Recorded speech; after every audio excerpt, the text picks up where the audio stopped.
स्वागत है हमारे YouTube चैनल के अंदर। मेरा नाम है कुमार। जैसा कि मैंने बताया था कि मैं अभी तक 423 में से 350 क्वेश्चन कंप्लीट करा चुका हूँ। किसके? ये दिल्ली पुलिस की बुक है जो कि RWA द्वारा पब्लिश की गई है। ठीक है, इसमें जो क्वेश्चन नंबर 351 है वहाँ से आज हम शुरुआत करने जा रहे हैं। तो वो क्वेश्चन है आपका ये: निम्नलिखित में से किस अधिवेशन में भारतीय राष्ट्रीय कांग्रेस ने साइमन कमीशन के बहिष्कार का निर्णय लिया था?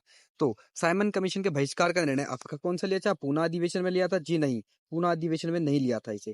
ठीक है, क्या इसे बंबई अधिवेशन में लिया था? तो आप कहोगे जी नहीं। ये जो लिया गया है ये आपका मद्रास अधिवेशन में लिया गया था। ठीक है, अब इसकी एक्सप्लेनेशन हम एक बार पढ़ते हैं। एक्सप्लेनेशन जो है इसकी कुछ इस प्रकार है कि वर्ष 1927 में मद्रास अधिवेशन में साइमन कमीशन के बहिष्कार के खिलाफ एक प्रस्ताव पारित होता है। तो देखो, ये जो प्रस्ताव है ये पारित कब हुआ था? तो पॉइंट नंबर 1, 1927 में। उस समय कहाँ पे अधिवेशन हुआ था कांग्रेस का? वो मद्रास में अधिवेशन हुआ था। ठीक है, वहां पे इन लोगों ने क्या बोला? कौन सा नारा दिया? साइमन कमीशन गो बैक का नारा दिया था। ठीक है, अब इसी अधिवेशन में चीन, ईरान, मेसोपोटामिया में भारतीयों को इस्तेमाल किए जाने के खिलाफ प्रस्ताव भी पारित किए थे इन लोगों ने। ठीक है, कांग्रेस के इस अधिवेशन की अध्यक्षता किसने की थी? ये डॉक्टर M.A. अंसारी ने की थी। क्वेश्चन नंबर 352 जो है, जमींदार एसोसिएशन की स्थापना कब की गई? तो जमींदार एसोसिएशन की स्थापना होती है आपकी 1838 में। पिछली वाली क्लास के अंदर जो गई थी, अगर आप वो देख कर आए तो आपको पता होगा, मैंने याद करवा दिया था। 1875 के अंदर आपका कौन सा समाज था? आपका आर्य समाज था। किसने किसने शुरू किया था? ये सरस्वती जी ने शुरुआत की थी। ठीक है, उसके बाद आपका 1828 ब्रह्म समाज ठीक है, राजा राम मोहन राय, इन्होंने 1815 में कॉलेज ओपन किया था हिंदू कॉलेज के नाम से। ठीक है, और 1825 में भी ये कॉलेज ओपन कर रहे हैं, वो आप मुझे कमेंट सेक्शन में बताओगे। अब हम इस क्वेश्चन पे आते हैं। जमींदार एसोसिएशन की स्थापना 1838 में होती है। जमींदारी एसोसिएशन की स्थापना वर्ष 1838 में बंगाल में हुई थी। कहाँ हुई थी? बंगाल में हुई थी। जमींदारी एसोसिएशन को लैंड होल्डर्स सोसाइटी के रूप में भी जाना जाता है। जमींदारी एसोसिएशन की स्थापना द्वारकानाथ टैगोर द्वारा की गई थी। Question number 353, sir William Jones ने 1784 में डैश की स्थापना की थी। तो ये किसकी की थी? आप इन्होंने इन्होंने की थी एशियाटिक सोसाइटी ऑफ बंगाल की थी। इन्होंने सोसाइटी किसकी की थी? एशियाटिक सोसाइटी ऑफ बंगाल की स्थापना करते हैं कौन? Sir William Jones, 1784। Asiatic Society of Bengal की स्थापना विलियम जोन्स ने कोलकाता स्थित फोर्ट विलियम में की थी। अब देखो, जो ये फोर्ट विलियम है ना, इसका एक छोटा सा इतिहास है। आगे चल के 1857 की जो क्रांति होगी उस टाइम भी एक छोटा सा लिंक मिल जाएगा इसका, बट वो मैं आपको बाद में बताऊंगा। इसके बाद इसी के अगले बिंदु में, इस सोसाइटी की स्थापना एशिया के इतिहास, नागरिक, सांस्कृतिक, प्राचीन वास्तुकला, कानून, विज्ञान, साहित्य को जांच करने के लिए की गई थी। ठीक है, इसके बाद एशियाटिक सोसाइटी पूरे एशिया महाद्वीप में ज्ञान और अनुसंधान का सबसे पुराना केंद्र है। क्वेश्चन नंबर 354, 1885 में भारतीय राष्ट्रीय कांग्रेस का पहला अधिवेशन डैश में हुआ था। तो वो कहाँ होता है आपका? वो हुआ था आपका बंबई के अंदर। अब 1885 किसकी बात की गई है? कांग्रेस की। किसने की थी ये स्थापना? तो आप कहोगे A.O. ह्यूम ने की थी। पहले अध्यक्ष का नाम योमेश चंद्र चटर्जी। ठीक है, और अगला बिंदु, इस समय भारत का वायसराय कौन था? तो ये आप मुझे कमेंट सेक्शन में बताओगे। भारतीय राष्ट्रीय कांग्रेस का पहला अधिवेशन 1885 में बंगाल स्थित गोकुल दास तेजपाल संस्कृत कॉलेज में आयोजित किया गया था।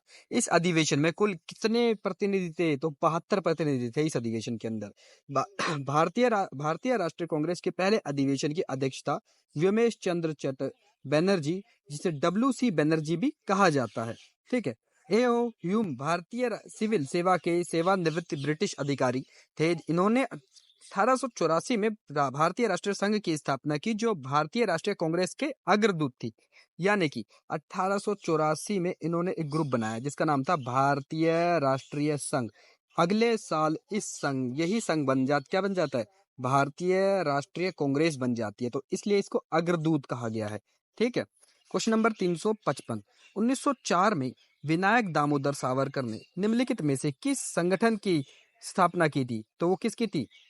वो आपकी अभिनव भारत सोसाइटी आएगी। कौन सी? अभिनव भारत सोसाइटी। अब इसकी एक्सप्लेनेशन हम पढ़ते हैं।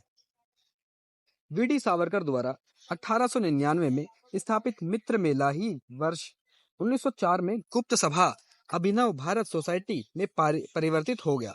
यानी कि अगर मैं बोलूं, अभिनव भारत सोसाइटी। इससे पहले क्या थी? ये एक गुप्त सभा थी जिसका एक अन्य नाम था मित्र मेला था। ठीक है। इसके बाद क्रांतिकारी संगठन अभिनव भारत सोसाइटी। ठीक है।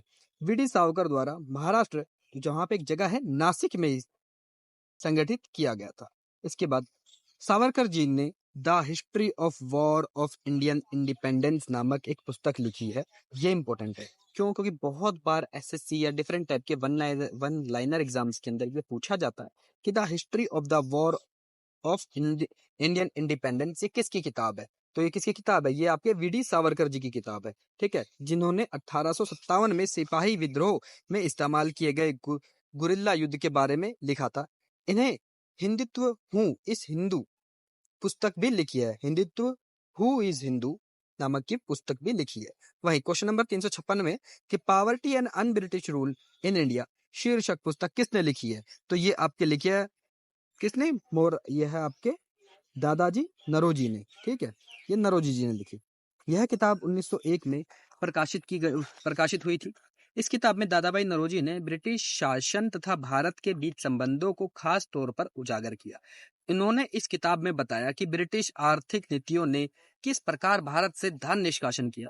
इस सिद्धांत को धन के निष्कासन के नाम से भी जाना जाता है। देखो इस क्वेश्चन के अंदर ये तो सब जानते हैं कि the power of un British rule ये बुक किसने लिखी है, बट ये नहीं जानते इसको अन्य किस नाम से जाना जाता है। ये आपका है धन के निष्कासन के नाम से भी जाना जाता है। ठीक है। यहाँ तक आपको होप तो समझ में आ गया होगा। क्वेश्चन नंबर 357, ब्रिटिश भारत के निम्नलिखित समाज सुधारकों में से किस लोक हितवादी के नाम से जाना जाता है? तो वो कौन है? गोपाल हरि देशमुख। ठीक है। गोपाल हरि देशमुख जी को लोक हितवादी के नाम से जाना जाता है। अब इसकी एक्सप्लेनेशन पढ़ते हैं। गोपाल हरि देशमुख एक भारतीय सामाजिक कार्यकर्ता, समाज सुधारक, लेखक और विचारक रहे। इन्होंने महाराष्ट्र में सामाजिक सुधार आंदोलन में अहम भूमिका निभाई। इन्होंने धार्मिक, सामाजिक, आर्थिक, राजनीतिक, ऐतिहासिक और साहित्यिक विषयों पर भी कई पुस्तकें लिखी हैं। क्वेश्चन नंबर 358, निम्नलिखित में से कौन सी घटना वर्ष 1905 के स्वदेशी आंदोलन की महत्वपूर्ण वजह थी? हाँ, तो 1905 के अंदर एक बहुत बड़ी घटना घटती है। आपके बंगाल का विभाजन होता है। वहीं मुस्लिम लीग जो बनेगी वो 1906 के अंदर बनेगी। ठीक है। बंगाल विभाजन की घोषणा स्वदेशी आंदोलन की एक अहम वजह थी। भारत के वायसराय करजन ने 1905 में बंगाल का विभाजन की घोषणा की थी। अब देखो दूसरा महत्वपूर्ण बिंदु ये बनता है कि 1905 में बंगाल का विभाजन तो हो गया, पर उस समय भारत का वायसराय कौन था? वो कौन थे? करजन थे। ठीक है। इसके बाद इस घोषणा के बाद बंगाल में व्यापक विरोध हुआ। इस आंदोलन की आधिकारिक शुरुआत 7 अगस्त 1905 को कोलकाता के टाउन हॉल में की थी। इस आंदोलन के जरिए लोगों ने सरकारी सेवाओं, स्कूल, न्यायालय और विदेशी वस्तुओं का बहिष्कार किया। इस आंदोलन ने भारतीय जनता में आत्मनिर्भरता की भावना को बढ़ा दिया था। इस आंदोलन में बाल गंगाधर तिलक, लाला लाजपत राय और विपिन चंद्र पाल, जिन्हें लाल बाल और पाल के नाम से भी जाना जाता है, जैसे नेताओं ने बहुत बड़ी भूमिका निभाई थी। और ये कौन से? ये तीनों नेता आपके गर्म दल के नेता माने जाते हैं, कांग्रेस के। ठीक है। क्वेश्चन नंबर 359, वर्ष 1905 में sweats of Indian association society की स्थापना निम्नलिखित में से किसने की थी? तो ये गोपाल कृष्ण गोखले हैं। ये कौन है? ये गांधी जी के गुरु हैं। ठीक है। राजनीतिक गुरु हैं। स्वीट्स ऑफ इंडिया सोसाइटी की स्थापना गोपाल कृष्ण गोखले ने वर्ष 1905 में पुणे में की थी। इन्होंने वर्ष 1908 में रोनाडे इंस्टीट्यूट ऑफ इकोनॉमिक्स की स्थापना की थी। इन्होंने वर्ष अंग्रेजी भाषा में समाचार पत्र हितवाद का प्रारंभ किया। देखो अब यहाँ पे देखो गोपाल कृष्ण गोखले के बारे में 3 महत्वपूर्ण बिंदु आते हैं। सबसे पहला जो बिंदु आता है, इन्होंने स्वीट्स ऑफ इंडिया सोसाइटी की स्थापना करी है 1905। 3 साल बाद ये the Ranade institute of economics की स्थापना कर देंगे। और वहीं इनका जो समाचार पत्र था उसकी भाषा क्या थी? वो अंग्रेजी थी। ठीक है। और उसका नाम क्या था? द हितवाद उसका नाम था। ठीक है। क्वेश्चन नंबर 360, वर्ष 1905 में बंगाल के विभाजन को अंजाम देने वाले प्रथम ब्रिटिश वायसराय का क्या नाम था? तो ये तो क्वेश्चन मैं ऊपर ही समझा चुका हूँ कि उनका नाम क्या था? करजन था। कब करते हैं? 1905 के अंदर। ठीक है। रद्द कब होता है? ये 1911 के अंदर रद्द होता है। ठीक है। जब ब्रिटेन के जो राजा है जॉर्ज पंचम वो भारत में आते हैं, वो इसको रद्द कर देते हैं। बंगाल विभाजन की घोषणा के समय करजन भारत के वायसराय थे। जुलाई 1905 को विभाजन की घोषणा की तय की गई तथा 16 अक्टूबर 1905 को बंगाल का विभाजन लागू कर दिया गया था। ठीक है। इस दिन पूरे बंगाल में शोक दिवस के रूप में मनाया गया। बंगाल विभाजन को वर्ष 1911 में वायसराय हार्डिंग द्वितीय के द्वारा रद्द कर दिया गया था। ठीक है, रद्द तो क्या था, देखो हार्डिंग टू ने तो इसे रद्द किया था, बट इस टाइम इंग्लैंड के राजा कौन आते हैं, जॉर्ज पंचम आते हैं। ठीक है, ये भी भारत के अंदर आए थे, इनके द्वारा इसकी घोषणा होती है, और उस समय जो वायसराय थे वो हार्डिंग टू थे। रविंद्रनाथ टैगोर के सुझाव पर संपूर्ण बंगाल में इस दिन को कौन सा दिवस मनाया गया, राखी दिवस मनाया गया था। ठीक है, क्वेश्चन नंबर 361, भारतीय स्वतंत्रता संग्राम के क्रांतिकारी चरण के दौरान मुजफ्फरपुर के एक जिला मजिस्ट्रेट की हत्या के प्रयास के कारण 1908 में अलीपुर साजिश का पर्दाफाश हुआ। उस मजिस्ट्रेट का नाम बताइए। तो वो कौन, उसका नाम क्या था आपका, उसका नाम था डगलस किंग्सफोर्ड। ठीक है, डगलस किंग्सफोर्ड। अब इसकी एक्सप्लेनेशन पढ़ते हैं। मुजफ्फरपुर के तत्कालीन डिस्ट्रिक्ट जज डगलस किंग्सफोर्ड की गाड़ी पर 30 अप्रैल 1908 को फेंका गया था। इस घटना में मुजफ्फरपुर बम कांड के नाम से जाना जाता है। इस बम कांड में खुदीराम बोस और प्रफुल्ल चौकी ने हिस्सा लिया था। अब खुदीराम बोस के नाम से बताऊं तो मैं आपको एक पॉइंट बताता हूँ। भारत के इतिहास में सबसे कम उम्र के व्यक्ति थे जिनको अंग्रेजों ने फांसी दे दी थी। कौन, खुदीराम बोस। वहीं प्रफुल्ल चौकी जो थे, इन्होंने आत्महत्या कर ली थी। ठीक है, क्वेश्चन नंबर 362, निम्नलिखित में से किस स्थान पर अखिल भारतीय मुस्लिम लीग की स्थापना हुई थी। तो देखो, इसकी जो स्थापना होती है वो आज के टाइम पे बंगाल की राजधानी है। बंगाल की राजधानी क्या है, बंगाल की राजधानी आपकी ढाका है। ठीक है, तो ढाका में हुई थी। बंगाल का मतलब मेरा बांग्लादेश है, ना कि आप बंगाल समझाओ, बांग्लादेश की बात कर रहा हूँ, वेस्ट बंगाल की बात नहीं चल रही है। अखिल भारतीय मुस्लिम लीग की स्थापना 1906 में ब्रिटिश भारत के ढाका बांग्लादेश में हुई थी। इस लीग की स्थापना किसने की थी, नवाब सलीमुल्लाह खान ने नियंत्रण में हुई थी। ठीक है, लीग के पहले सत्र की अध्यक्षता आगा खान ने की थी। ठीक है, इसके बाद मुस्लिम लीग का जो उद्देश्य है वो ब्रिटिश सरकार के प्रति मुसलमानों में निष्ठा बढ़ाना, मुसलमानों के राजनीतिक अधिकारों की रक्षा करना था, इनका विस्तार करना था। लीग का जो संविधान है, यानी कि जो चार्टर कहते हैं, वो 1906 में ही कराची पाकिस्तान में बनाया गया था। अब देखो, कोई भी संगठन बनता है ना तो उसका कुछ रूल्स और रेगुलेशन बनता है, जिसको हम इंग्लिश में चार्टर कहते हैं और हिंदी में उसको संविधान ही कह देते हैं। जैसे आपकी कांग्रेस बनती है तो उसका भी एक प्रॉपर चार्टर है। ठीक है, बीजेपी अगर बोल दूं वर्तमान समय में, तो वर्तमान समय के अनुसार तो बीजेपी का भी एक अपना चार्टर है। ठीक है, तो ये चार्टर, मुस्लिम लीग का जो चार्टर था वो 1906 में बना है, बट सवाल यह है वो ढाका में नहीं, कराची में बना है। कराची कहाँ पर है, पाकिस्तान के अंदर है। क्वेश्चन नंबर 363, गोपाल कृष्ण गोखले ने किस हिंदू मुस्लिम एकता का सर्वश्रेष्ठ दूत कहा जाता है। तो ये किसको कहा जाता है, ये है आपका मोहम्मद अली जिन्ना के साथ। गोपाल कृष्ण गोखले ने मोहम्मद अली जिन्ना को हिंदू मुस्लिम एकता का सर्वश्रेष्ठ राजदूत कहा। जिन्ना को कायदे आजम के नाम से या नवाजा गया। अब देखो यहाँ पे नवाजा एक शब्द है, नवाज एक उर्दू भाषा का शब्द है जिसका मतलब होता है कि उपाधि दी गई थी। ठीक है, कायदे आजम की उपाधि किसको मिली है भाई, जिन्ना को मिली है। ठीक है, क्वेश्चन नंबर 364, भारतीय राष्ट्रीय कांग्रेस के निम्नलिखित में से किस अधिवेशन में पहली बार स्वराज की मांग की गई थी। तो वो है आपकी कलकत्ता अधिवेशन। स्वराज का शब्द जो है वो स्वशासन। दादा भाई नौरोजी ने 1906 में भारतीय राष्ट्रीय कांग्रेस के अध्यक्ष बने। दादा भाई नौरोजी ने स्वराज की मांग के लिए कलकत्ता अधिवेशन 1906 में पहली बार स्वराज शब्द का प्रयोग किया था। इस अधिवेशन में कांग्रेस ने स्वराज को भारतीयों के अंतिम लक्ष्य के रूप में अपनाया। इस अधिवेशन में बंगाल के विभाजन, स्वराज, राष्ट्रीय शिक्षा, स्वदेशी तथा बहिष्कार पर प्रस्ताव पारित किए हैं। क्वेश्चन नंबर 365, 1929 में खुदाई खिदमतगार नामक अहिंसक क्रांतिकारियों का एक दल बनाने वाले स्वतंत्र सेना नायक का नाम क्या था। तो वो कौन थे आपके, वो थे आपके खान अब्दुल गफार खान। अब खान अब्दुल गफार खान को किस अन्य नाम से जाना जाता है, जी सीमांत गादी के नाम से जाना जाता है। ये भारत के पहले नॉन इंडियन थे जिनको भारत क्या देता है, भारत का सर्वश्रेष्ठ अवार्ड भारत रत्न मिलता है।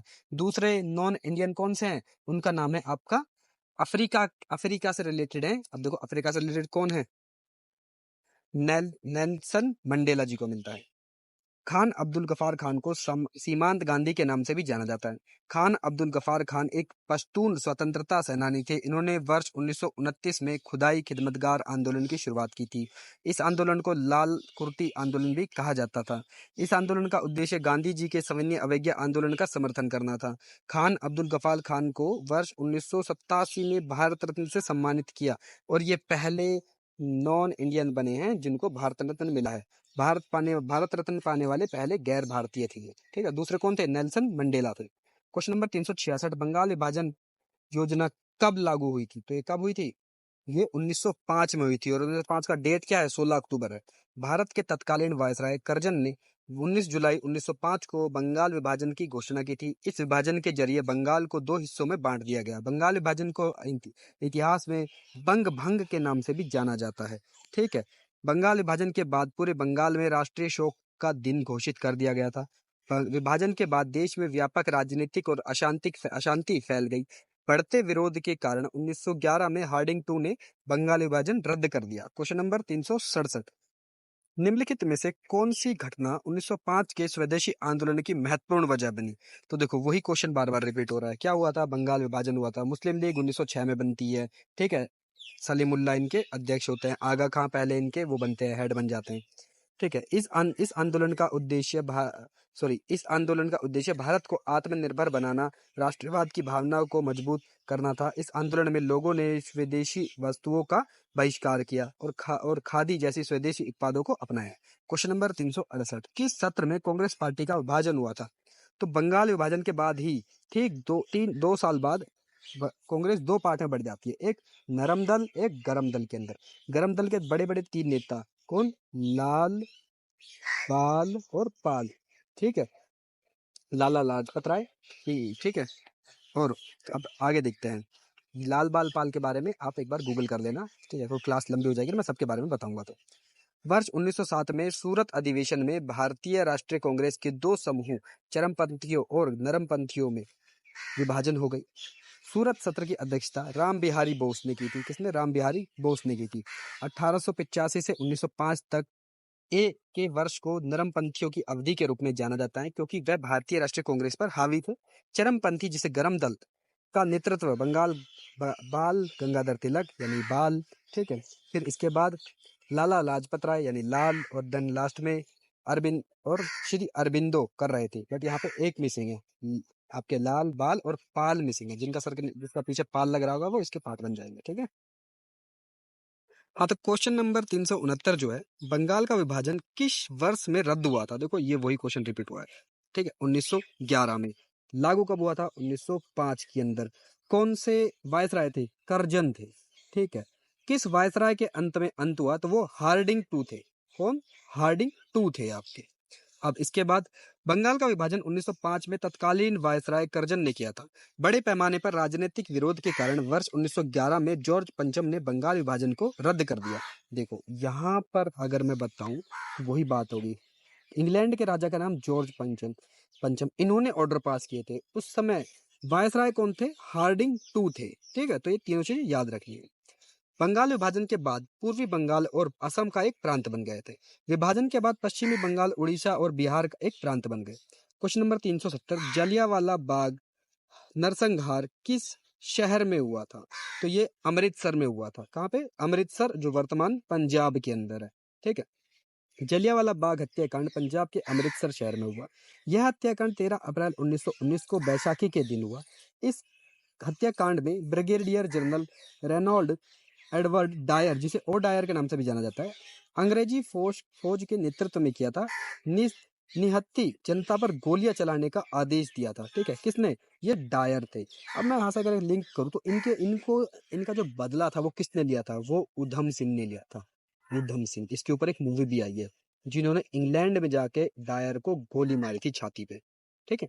जलियांवाला बाग हत्याकांड की जांच के लिए हंटर कमीशन 1919 का गठन किया था।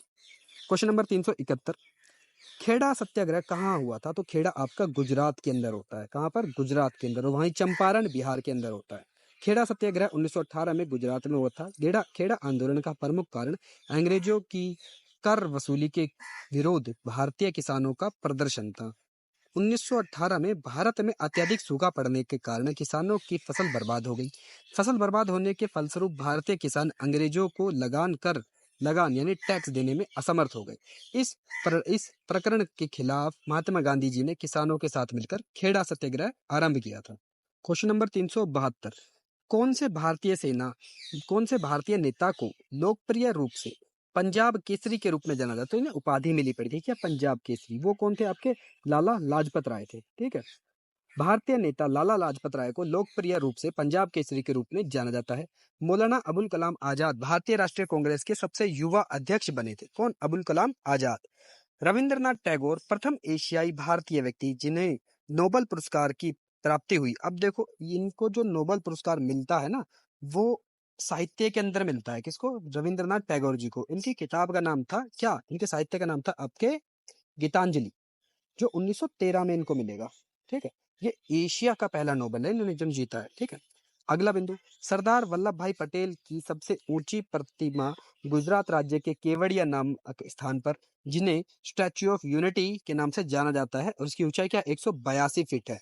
क्या? 182 फीट। कहाँ पर है? गुजरात में है। गुजरात में किस जगह है? केवड़िया नाम की जगह। ठीक है, नाम क्या है इस स्टैच्यू का? Statue of unity. Statue of unity किसकी है? सरदार वल्लभ भाई पटेल जी की। इनका एक अन्य नाम क्या है? लोह पुरुष। क्या है? लोह पुरुष, आयरन मैन ऑफ इंडिया के नाम से ना जाना जाता है। क्वेश्चन नंबर 373, इनमें से किस सत्याग्रह में वल्लभ भाई पटेल को सरदार की उपाधि दी गई थी? तो वो आपकी बारदोली की जो महिलाएं थी, उन्होंने सरदार की उपाधि दी थी इन्हें। बारदौली के सत्याग्रह में वल्लभ भाई पटेल को सरदार की उपाधि दी। यह उपाधि वल्लभ भाई पटेल को बारदौली के सत्याग्रह में उपस्थित महिलाओं ने प्रदान की थी। बारदौली सत्याग्रह वर्ष 1928 में बारदौली, सूरत कहाँ पर है? गुजरात में हुआ था। ठीक है, चंपारण जो सत्याग्रह है वो 1917 में, चंपारण जो कहाँ है? बिहार में हुआ था। खेड़ा 1918 जो कि गुजरात के अंदर हुआ था। वहीं अहमदाबाद जो मिल हड़ताल थी वो 1918 अहमदाबाद गुजरात में हुई थी। क्वेश्चन नंबर 374, भारतीय राष्ट्रीय कांग्रेस के इनमें से किस अधिवेशन में पहली बार राष्ट्रगान गाया गया? तो वो आपका 1911 है। क्या? 1911 अधिवेशन है यहाँ पे। भारतीय राष्ट्रीय कांग्रेस के कोलकाता अधिवेशन 1911 में पहली बार राष्ट्रगान गाया गया था। इस अधिवेशन की अध्यक्षता पंडित विशन नारायण धर ने की थी। किसने? पंडित विशन नारायण धर ने। राष्ट्रगान जनगण मन की गायन अवधि 52 सेकंड की है। राष्ट्रगान जनगण मन के जो रचयिता हैं वो रविंद्रनाथ टैगोर हैं आपके। कौन? रविंद्रनाथ टैगोर। राष्ट्रगान जनगण मन भारत सरकार द्वारा 24 जनवरी 1950 में इसको मान्यता मिली है। ठीक है, कब? 24 जनवरी 1950। वहीं क्वेश्चन नंबर 375, जलियांवाला बाग हत्याकांड के लिए जिम्मेदार जनरल ओ डायर की हत्या इनमें से किसने की थी? आ गया क्वेश्चन, किसने की थी? तो ये कौन थे? ये सरदार उधम सिंह थे। ठीक है, जिनके ऊपर एक मूवी बनी है सरदार उधम सिंह के नाम से। जलियांवाला बाग हत्याकांड के लिए जिम्मेदार जनरल डायर की जो हत्या सरदार उधम सिंह ने की थी। जलियांवाला बाग हत्याकांड की घटना 13 अप्रैल 1919 की थी। और इस दिन कौन सा दिन था जी? वैशाखी का दिन था। कहाँ? पंजाब के अमृतसर में हुआ था। किसने की थी? जलियांवाला बाग हत्याकांड भारत के वायसराय लॉर्ड चेम्सफोर्ड थे उस समय, और जनरल कौन थे? ओ डायर थे। ठीक है, ओ डायर थे। हिंदुस्तान सोशलिस्ट रिपब्लिक एसोसिएशन की स्थापना सरदार भगत सिंह द्वारा की गई थी। सूर्य सेन का संबंध चटगांव शस्त्रागार छापा विद्रोह से था। ठीक है, वही चंद्रशेखर आजाद का जन्म 23 जुलाई 1906 को मध्य प्रदेश में हुआ, और इनकी मृत्यु 27 फरवरी 1931 को अल्फ्रेड पार्क, इलाहाबाद, उत्तर प्रदेश में हुई थी। ठीक है, क्वेश्चन नंबर 376, निम्नलिखित में से कौन ब्रिटिश भारत के दौरान अल हिलाल अखबार के संपादक थे? तो वो हमारे पहले शिक्षा मंत्री कौन? मौलाना अबुल कलाम आजाद थे। इनके अखबार का नाम अल हिलाल अखबार था। ठीक है, अल हिलाल अखबार के संस्थापक मौलाना अबुल कलाम आजाद स्वतंत्र भारत के पहले शिक्षा मंत्री थे। इस अखबार का पहला संस्करण कोलकाता में प्रकाशित हुआ था। सरकार ने अल हिलाल अखबार को 1914 में प्रेस अधिनियम के अंतर्गत प्रतिबंध कर लगा दिया। अल हिलाल एक साप्ताहिक हिंदू समाचार पत्र था। क्वेश्चन नंबर 377, असहयोग आंदोलन के दौरान निम्नलिखित में से किस प्रांत में चोरा चोरी कांड घटित हुआ था? तो ये किसके अंदर होता है? ये वर्तमान के यूपी और उस समय के यूनाइटेड प्रोविंस यानी संयुक्त प्रांत, जिसका नाम जो स्वतंत्र भारत में यूपी यानी उत्तर प्रदेश के नाम से जाना जाता है, ये ब्रिटिश भारत के समय संयुक्त प्रांत यानी यूनाइटेड प्रोविंस के नाम से जाना जाता था। असहयोग आंदोलन वर्ष 1920 में प्रारंभ हुआ। असहयोग आंदोलन के दौरान चोरा चोरी कांड संयुक्त प्रांत वर्तमान उत्तर प्रदेश के गोरखपुर जिले में किया गया था। यह घटना 4 फरवरी 1922 स्वतंत्र, कुछ स्रोतों में 5 फरवरी 1922 को की गई थी। इस घटना के हिंसक के बाद महात्मा गांधी जी 12 फरवरी 1922 को इस घटना के प्रत्यक्ष परिमाण के रूप में असहयोग आंदोलन को सप्ताह की घोषणा कर दी गई थी। क्वेश्चन नंबर 378, भारत में साइमन कमीशन निम्नलिखित में से किस वर्ष आया था? साइमन कमीशन आपका आता है 1928। इस समय इसको किस नारों से इसकी स्वागत किया जाता है? वो है साइमन कमीशन गो बैक। क्या? Simon commission go back. Simon commission 1928 में भारत आया। इस गठन के संवैधानिक सुधारों का अध्ययन करने और भारत में सरकार की सिफारिशों करने के लिए किया गया था। साइमन कमीशन में कोई भी सदस्य भारतीय नहीं था, इसलिए व्हाइट मैन कमीशन भी कहा गया इसे। इस आयोग में 7 अंग्रेजी सदस्य शामिल थे। यह सर जॉन साइमन की अध्यक्षता के थे। कांग्रेस के द्वारा मद्रास अधिवेशन 1927 में साइमन कमीशन के बहिष्कार का प्रस्ताव पारित किया गया। साइमन कमीशन ने वर्ष 1930 में अपनी रिपोर्ट प्रस्तुत की है और जब साइमन कमीशन भारत आया तब भारतीय क्रांतिकारियों ने साइमन कमीशन वापस जाओ गो बैक के नारे लगाए। क्वेश्चन नंबर 379, महात्मा गांधी के मार्गदर्शन में बारदोली सत्याग्रह में किसानों के आंदोलन का नेतृत्व किसने किया था? ये वही का इंसान करेंगे जिनको सरदार की उपाधि देती है यहाँ की महिलाएं। तो सरदार के नाम से किसे जाना जाता है जी? सरदार वल्लभ भाई पटेल को। कब हुआ था? 1928 में। बारदोली सत्याग्रह भारतीय स्वतंत्रता संग्राम के दौरान वर्ष 1928 में गुजरात में हुआ था। इस आंदोलन का जो उद्देश्य है औपनिवेशिक सरकार द्वारा किसानों पर बढ़ाए गए करों को समाप्त कर दिया था। इस आंदोलन की सफलता के बाद वल्लभ भाई पटेल को सरदार की उपाधि दे दी गई थी। क्वेश्चन नंबर 380, निम्नलिखित में से कौन हिंदुस्तान रिपब्लिक एसोसिएशन के महत्वपूर्ण सदस्य थे जिन्होंने अपने साथियों के साथ कोकेन ट्रेन डकैती की थी? कोकेन ट्रेन डकैती, तो वो थे आपके अशफाकुल्ला खान, काकोरी, यहाँ सॉरी मैंने गलत पढ़ दिया, उसे कोकेन पढ़ दिया पर वो काकोरी है, ठीक है।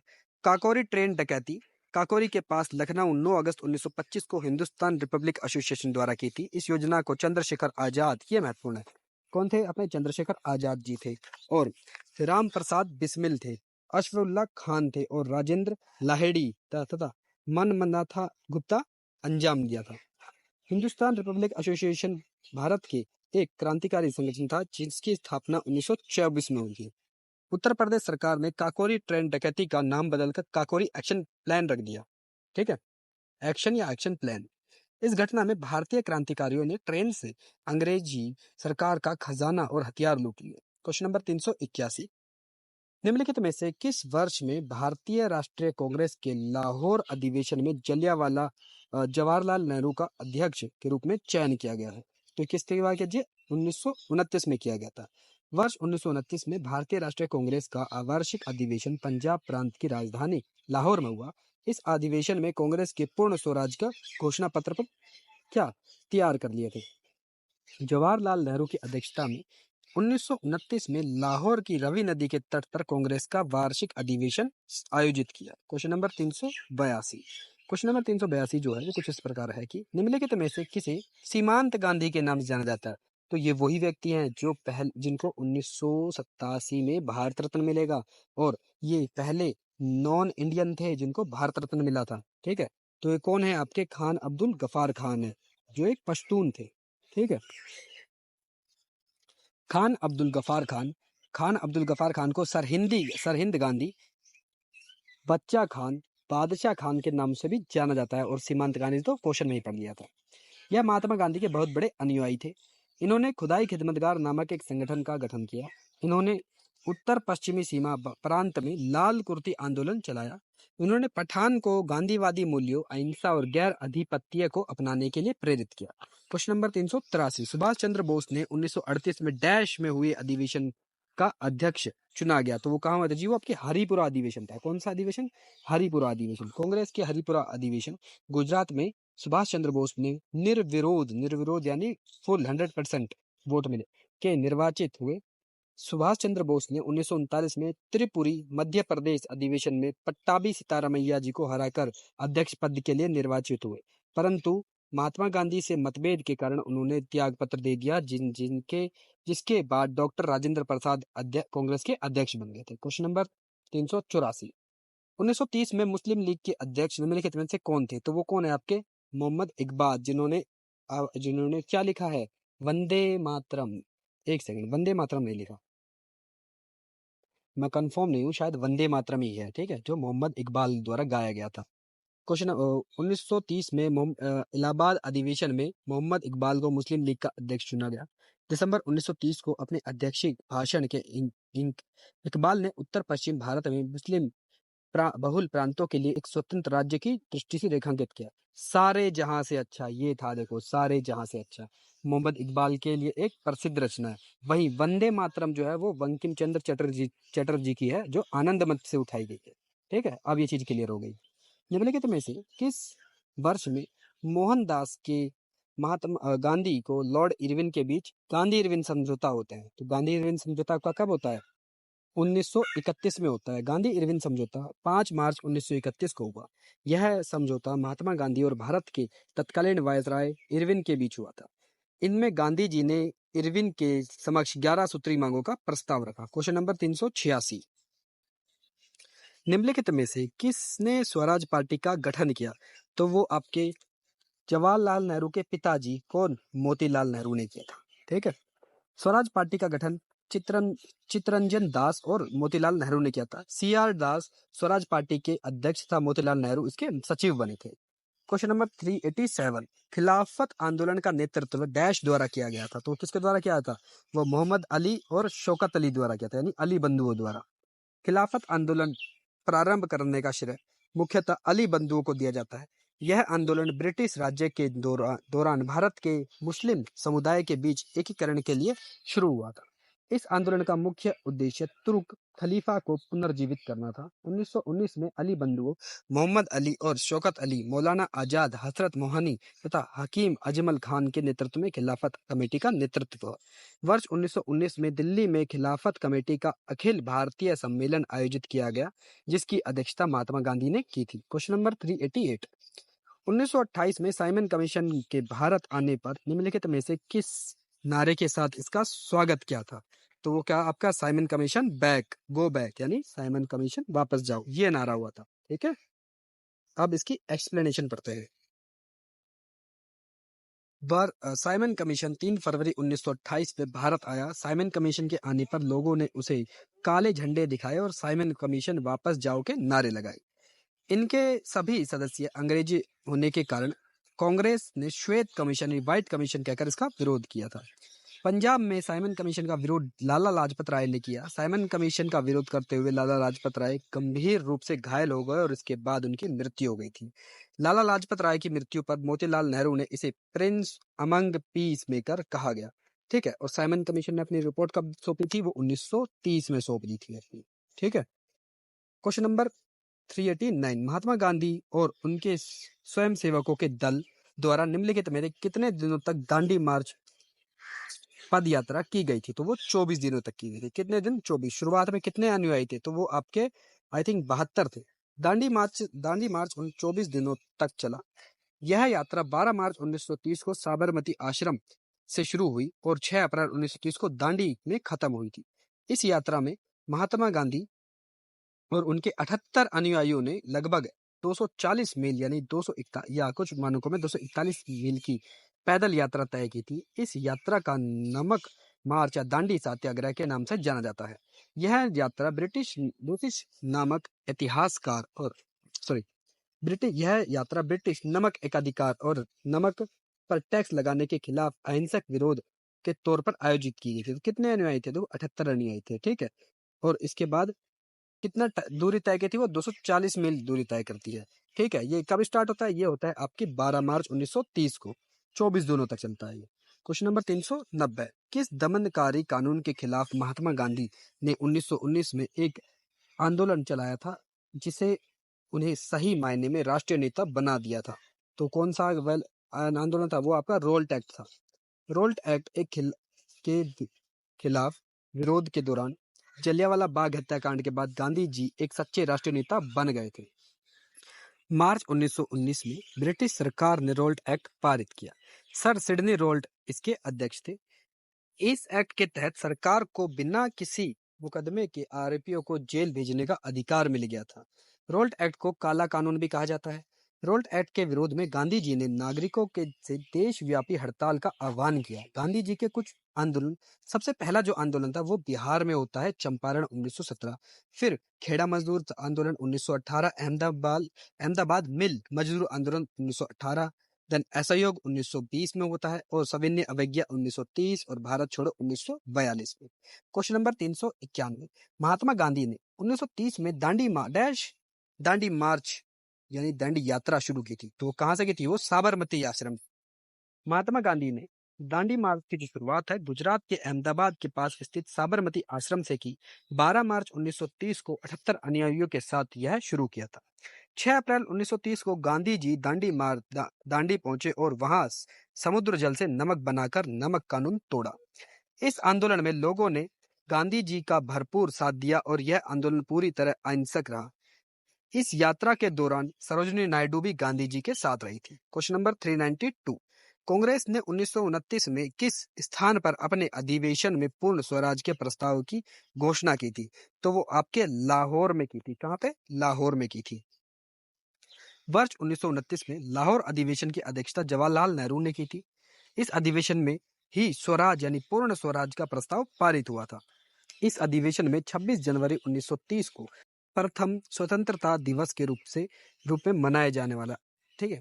31 दिसंबर 1929 की मध्य रात्रि को रवि नदी के तट पर कांग्रेस के अध्यक्ष जवाहरलाल नेहरू ने भारतीय स्वतंत्रता का प्रतीक तिरंगा झंडा फहराया। क्वेश्चन नंबर 393, निम्नलिखित में से किसे 1938 में या 39 के लिए भारतीय राष्ट्रीय कांग्रेस अधिवेशन के अध्यक्ष के रूप में निर्वाचित किए थे? तो 1938 के जो अधिवेशन, जो हरिपुर का अधिवेशन था, उसमें कौन जीते थे? सुभाष चंद्र बोस जीते थे। 1939 पट्टाभी सिद्धारमैया को किसने हराया था? आपके सुभाष चंद्र बोस ने हराया था, जो त्रिपुरी अधिवेशन था। अब इसकी एक्सप्लेनेशन।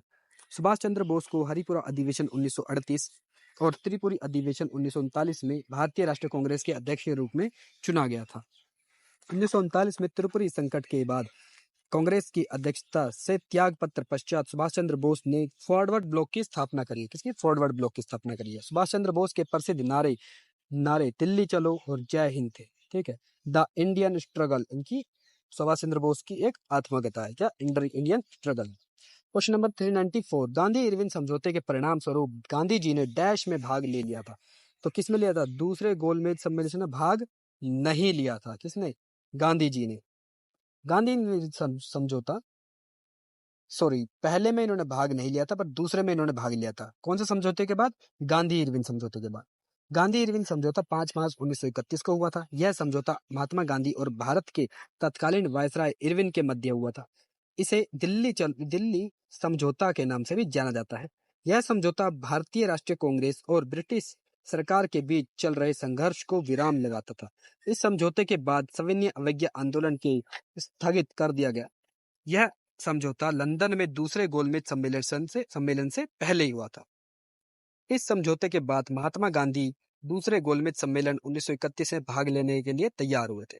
क्वेश्चन नंबर 395, 1916 में कांग्रेस और मुस्लिम लीग ने ऐतिहासिक डैश पर हस्ताक्षर कर दिए थे। तो कौन था? लखनऊ समझौता था। लखनऊ समझौता भारतीय राष्ट्रीय कांग्रेस और अखिल भारतीय मुस्लिम लीग के बीच हुआ था। यह समझौता आर.सी. मजूमदार की अध्यक्षता में दिसंबर 1916 में लखनऊ में हुआ था।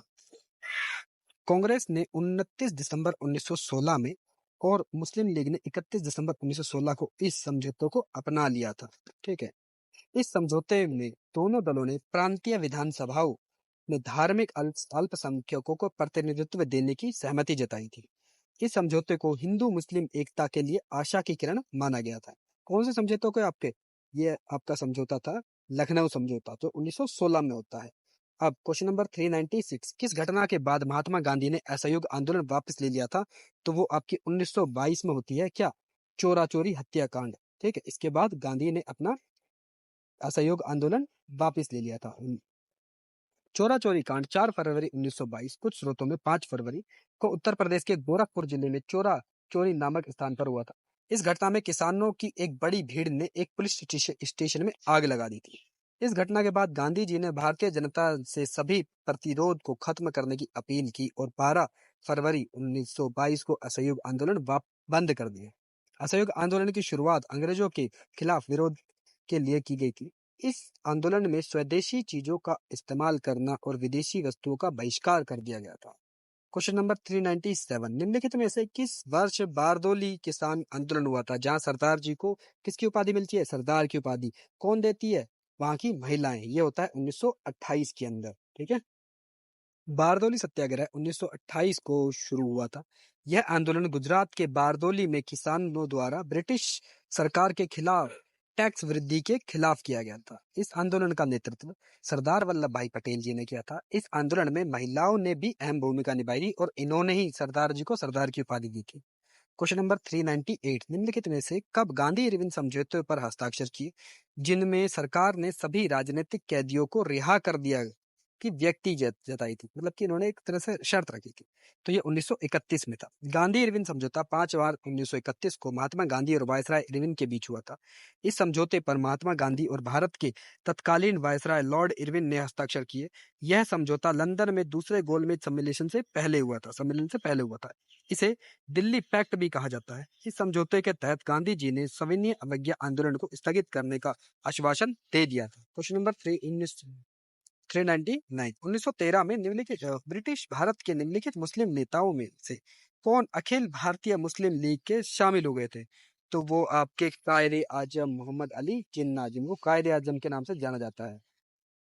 मोहम्मद अली जिन्ना 1913 में मुस्लिम लीग में शामिल हुए। वर्ष मुस्लिम लीग के एक महत्वपूर्ण नेता थे। 1916 में लखनऊ अधिवेशन में मुस्लिम लीग के अध्यक्ष बन गए थे। क्वेश्चन नंबर 400, एनी बेसेंट ने डैश के प्रभाव में एक फेवियन समाजवादी थी। क्या? जॉर्ज बर्नार्ड शॉ, यानी जॉर्ज बर्नार्ड शॉ के प्रभाव में एक नेता थी ये, ठीक है।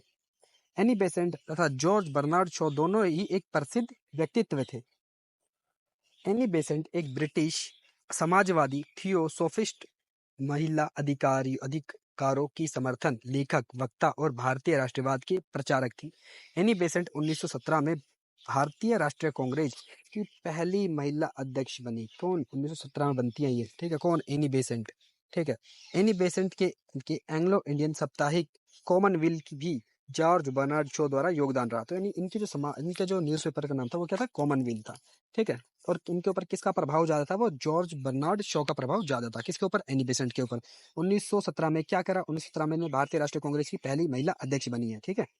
401, 1934 के बाद मुस्लिम लीग का मुख्य प्रवक्ता कौन रहा? तो वो आपके कौन थे? वो मोहम्मद अली जिन्ना थे, ठीक है। कौन? मोहम्मद अली जिन्ना। मोहम्मद अली जिन्ना 1913 में मुस्लिम लीग में शामिल हुए। मोहम्मद अली जिन्ना पाकिस्तान के पहले गवर्नर थे, ठीक है। और ये पहले आपके कायदे आजम के नाम से ना जाना जाता है। क्वेश्चन नंबर 402, निम्नलिखित में से किसे किसने भारत में नमक कानून तोड़ने की पैदल यात्रा की, जिसको दांडी मार्च के नाम से जाना जाता है? तो वो कौन थे? अपने महात्मा गांधी। कब शुरुआत होती है? 12 मार्च 1930 को। कितने अनुयायी थे जी? आपके 78 अनुयायी थे। नमक कानून तोड़ने के लिए दांडी मार्च का नेतृत्व महात्मा गांधी जी ने किया था। इस मार्च को नमक सत्याग्रह और दांडी सत्याग्रह के नाम से भी जाना जाता है। यह यात्रा 12 मार्च 1930 में साबरमती आश्रम से शुरू होकर गुजरात के दांडी गांव तक पूर्ण हुई थी। इस मार्च में गांधी जी के साथ 78 यानी 78 उनके अनुयायी थे।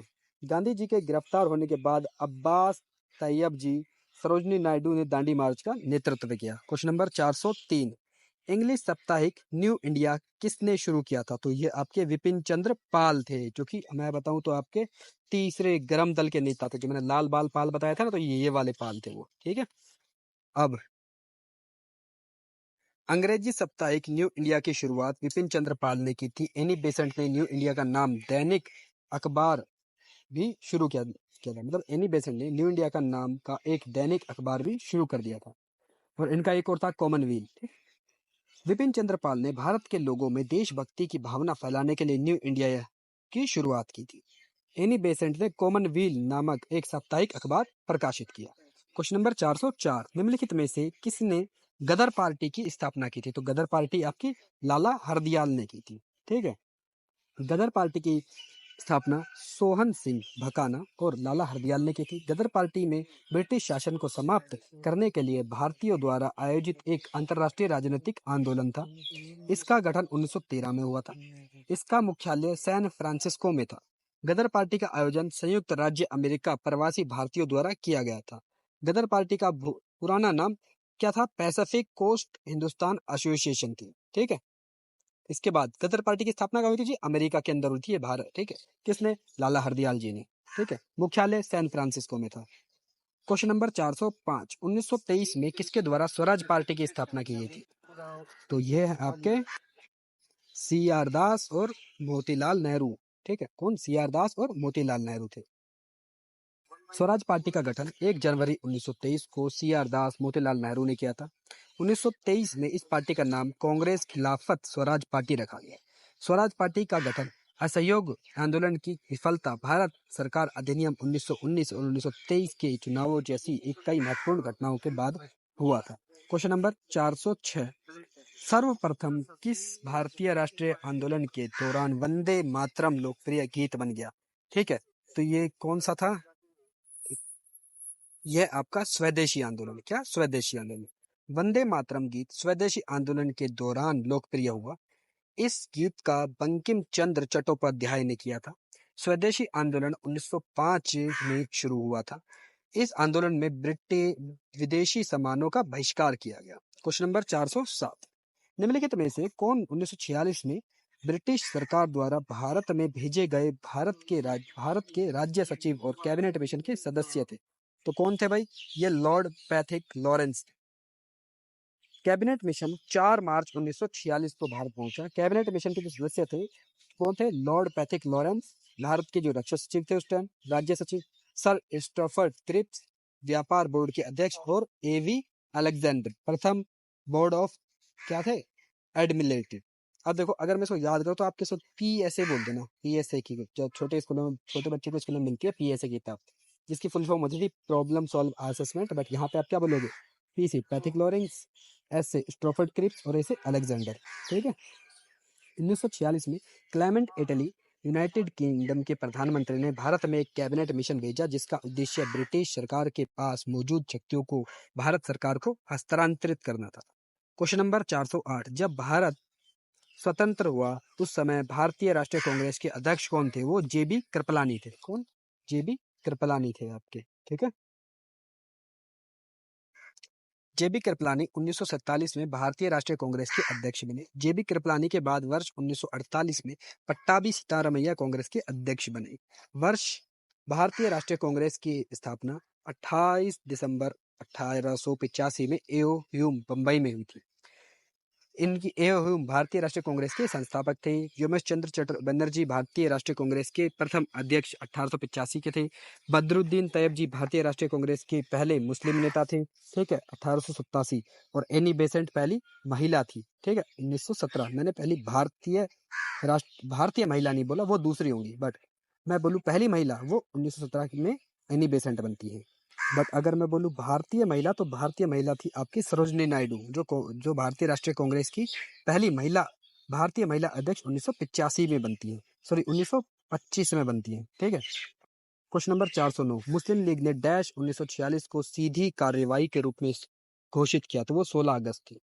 मुस्लिम लीग ने 16 अगस्त 1946 को प्रत्यक्ष कार्यवाही दिवस के रूप में घोषित किया। उनका मुख्य उद्देश्य मुस्लिम बहुल जनसंख्यक वाले एक अलग देश दावा करना था। सीधी कार्रवाई दिवस की शुरुआत मोहम्मद अली जिन्ना ने की थी। क्वेश्चन नंबर 410, निम्नलिखित में से किस वर्ष में मुस्लिम लीग ने भारतीय मुसलमानों के लिए एक अलग राष्ट्र की मांग की थी? तो 1940 के बाद से ही करने लग गए थे ये लोग। मुस्लिम लीग ने पाकिस्तान की मांग 1940 में लाहौर में की थी। इस दिन मुस्लिम लीग ने लाहौर में एक प्रस्ताव रखा जिसे बाद में पाकिस्तान प्रस्ताव के नाम से जाना गया। इस प्रस्ताव को सिकंदर हयात खान ने तैयार किया था। इस प्रस्ताव में मुस्लिम लीग के लिए एक अलग भूमि की मांग की गई थी। इस प्रस्ताव की स्मृति को में लाहौर में मीनार ए पाकिस्तान नामक एक स्मारक बनाया गया। क्वेश्चन नंबर 411, भारत छोड़ो आंदोलन का दूसरा नाम क्या था? वो अगस्त क्रांति थी। क्या? अगस्त क्रांति। भारत छोड़ो आंदोलन को अगस्त क्रांति या अगस्त आंदोलन के नाम से भी जाना जाता है। यह आंदोलन द्वितीय विश्व युद्ध के दौरान महात्मा गांधी 8 अगस्त 1942 को शुरू किया। इस आंदोलन का जो उद्देश्य है वो भारत में ब्रिटिश शासन को खत्म करना था। इस आंदोलन में महात्मा गांधी जी ने लोगों को करो या मरो का नारा दिया था। क्वेश्चन नंबर 412, किस वर्ष महात्मा गांधी जी ने साबरमती आश्रम से सविनय अवज्ञा आंदोलन की शुरुआत की थी? तो वो 1930 में की थी। ठीक है, और यहीं इसी आश्रम से इन्होंने दांडी मार्च 12 मार्च 1930 में इन्होंने दांडी मार्च की शुरुआत भी यहीं से करी थी। महात्मा गांधी जी ने सविनय अवज्ञा आंदोलन की शुरुआत 12 मार्च 1930 को साबरमती आश्रम से की। इस आंदोलन की शुरुआत दांडी मार्च के साथ हुई। यह आंदोलन ब्रिटिश नमक टैक्स के खिलाफ था। इस आंदोलन में महात्मा गांधी जी ने 78 अनुयायियों के साथ दांडी तक यात्रा की और इस आंदोलन में सरोजिनी नायडू भी महत्वपूर्ण भूमिका थी उनकी। अप्रैल 1930 में गांधी जी ने दांडी नमक कानून तोड़ दिया था। क्वेश्चन नंबर 413, सूर्य सेन अंग्रेजों के खिलाफ निम्नलिखित में से किस कट्टरपंथी गतिविधियों से जुड़े थे? तो कौन सी कट्टरपंथी गतियां थी? वो आपकी चटगांव सशस्त्रागार छापा था। चटगांव सशस्त्रागार छापा या चटगांव विद्रोह सूर्य सेन के नेतृत्व में भारतीय क्रांतिकारियों द्वारा 1930 में चटगांव बांग्लादेश में ब्रिटिश सशस्त्रागार से हथियार जब्त करना था और एक क्रांतिकारी प्रयास करता। यह गतिविधि आयरलैंड में ईस्टर विद्रोह और रूस में साम्यवाद से प्रेरित थी। क्वेश्चन नंबर 414, भारत में खिलाफत आंदोलन डैश में शुरू हुआ था। तो ये आपका होता है तुर्की में इस्लाम खिलाफत की रक्षा के लिए। प्रथम विश्व युद्ध के बाद वर्षों में भारत में खिलाफत आंदोलन तुर्की में इस्लामिक खिलाफत की रक्षा के लिए शुरू किया गया था। अली बंधु शौकत अली और मोहम्मद अली ने वर्ष 1919 में ब्रिटिश सरकार के खिलाफ खिलाफत आंदोलन शुरू किया। क्वेश्चन नंबर 415, महात्मा गांधी किससे अपना राजनीतिक दूरी मानते थे? तो वो गोपाल कृष्ण गोखले थे। कौन? गोपाल कृष्ण गोखले। महात्मा गांधी गोपाल कृष्ण गोखले को अपने राजनीतिक गुरु गोपाल कृष्ण गोखले को मानते थे। गोपाल कृष्ण गोखले के राजनीतिक गुरु महात्मा गांधी गोविंद रनाड़े थे। ठीक है, यानी कि मैं कहना चाहता हूँ कि गोपाल कृष्ण गोखले के राजनीतिक गुरु महात्मा गोविंद रनाड़े, यानी एक लाइन चल गई सबसे पहले गोविंद रनाड़े, ये किसके गुरु हैं? ये गोपाल कृष्ण गोखले के। और गोपाल कृष्ण गोखले किसके गुरु हैं? ये महात्मा गांधी के गुरु हैं। ठीक है, गोपाल कृष्ण गोखले भारतीय राष्ट्रीय कांग्रेस के नरम दल से संबंधित है। गोपाल कृष्ण गोखले ने भारतीय राष्ट्रीय कांग्रेस के बनारस अधिवेशन 1905 की अध्यक्षता की थी और 1905 में ही बंगाल का विभाजन होता है। कौन से वायसराय के समय? करजन के समय। 1911 में बंगाल विभाजन रद्द हो जाता है। कौन से वायसराय के समय? हार्डिंग 2 के समय। Question number 416, Bismarck of India किसे कहा जाता है? ये वही है जिनको हम लौह पुरुष के नाम से जानते हैं। 182 मीटर ऊंची प्रतिमा है गुजरात के केवड़िया नामक जगह पर, सरदार वल्लभ भाई Patel. Bismarck of India Sardar Vallabh भाई पटेल को कहा जाता है। सरदार वल्लभ भाई पटेल को सरदार की उपाधि बारदोली सत्याग्रह 1928 का नेतृत्व करने के दौरान वहां उपस्थित महिलाओं से प्राप्त हुई।